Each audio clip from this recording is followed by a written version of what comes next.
رب العالمین د حدیثو حفاظت په داسې کسانو باندې کړی دی. یو واقعه د امام زهري امام ابن شهاب رحمه الله مبارک دته د حدیثو مدون اول هم ویل کیږي، یعنی چې کله باضابطه د احادیث راجمع کېدل په کتابونو کې عمر بن عبدالعزیز رحمه الله چې د بنو امیه عادل بادشاه او خلیفه عمر ثانی ورته ویل کېږي، هغه یو کمیټي جوړه کړه او په هغې کې 10 کسان چې کوم دی دی مقرر کړل او دی د هغې سربراہ کړو. اول کې د انکار وکړو خو بیا ول الله سینه کولاو کړه.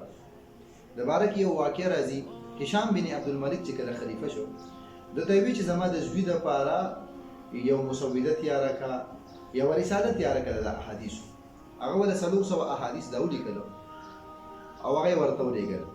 څو موده پس امام زهري رحمه الله هشام بن عبدالملک دربار ته لاړی. هغه ورته وی چې پخوانی مسوده هغه رساله چې کومه ده نو روکه شوې ده، ته موږ ته هغه احادیث دوباره ولیکه. امام زهري رحمه الله ورته هغه احادیث ډیره موده پس هغه څه ولیکل او دا خبره هشام بن عبدالملک امتحانا کړې وه. چې کله امام زهري رحمه الله ووتو د دغې ځای نه نو کاتب ته هشام بن عبدالملک وی چې هغه رساله راوړه. چې کله زاړه احادیث د نوي سره یې چک کړل وی کتل نو بعینه هغه احادیثو کوم چې مخکې بیان کړي نه هیڅ غلطي پکې نه وه کړې، نه یې من کړې وه او نه یې دغن کړې وه. الله رب العالمین داسې حافظي د دین امامانو له ورکړې.